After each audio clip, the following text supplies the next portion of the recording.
Okay, guys, so this is the form. Okay, so surname as for your child. Okay, I'm just putting sample and it needs to be in the block letter. Okay, so when you're typing, make sure you type as per your case. Former surname is there, place of birth, you can type here. Most details you can type, so nothing to worry about. Do it as per your case, guys.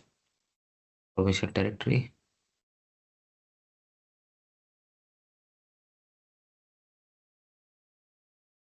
Anticipated date of travel. So if you don't know, just put no, because if you put, they may ask for a proof. Okay.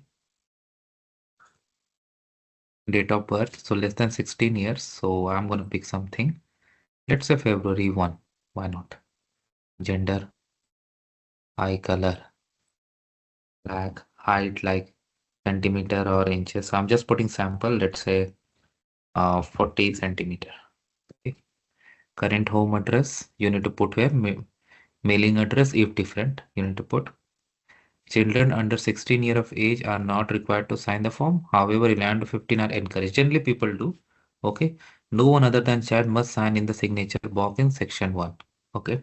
So even if you're a parent, you're not going to sign here. This is not for you.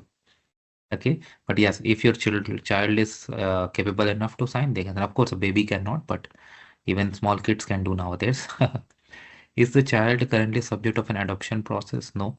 Are there any separation agreement, court, and legal? So if you have those things, you need to put, because based on that, it will be relation between the applicant and the other parent, or uh, I said married. Both are married.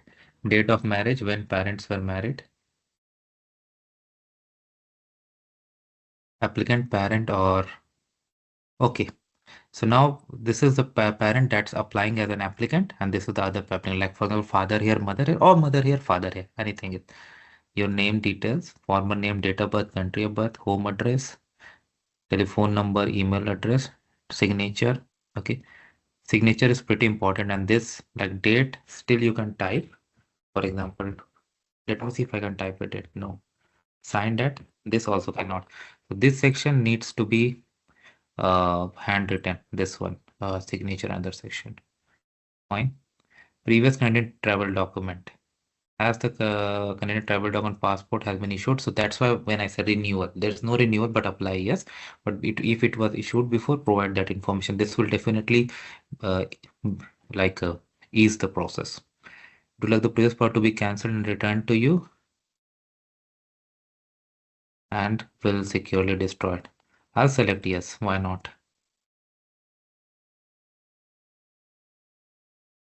Proof of Canadian citizenship. Yeah, so this one works really well for a child. Canadian Provincial Territory birth certificate original. Basically, if you go to the counter, okay, they will check, verify, and check the details and return it back to you. But yes, you have to fill register number, date of issue. You'll find it over declaration of applicant. So here the applicant, here the parent who is applying. Okay. Okay. Your name, your surname, given name, relation to the child like father, mother, whatever. Surname, given name of your child. Okay. Your sign. And this probably you can do. Let me see. No, not this, also not this. But yeah, this you can easily do. Declaration of guarantor. Okay. So guarantor, as I said, let's say dad is applying. So mother can apply. Okay. So relationship to the applicant. Okay. All these things are there. Full name of child. Yeah. Signature of guarantor. So yeah, this could be spouse, relationship to the applicant.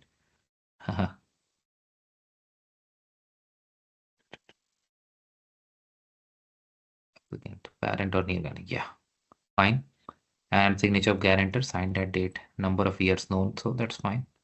Emergency contact information option, but it's always good to do. Why not? Okay. And then there are checklist. If you're applying by post, then only you need to put the credit card. Otherwise, that's not required. Fine. Now let's go back to the checklist.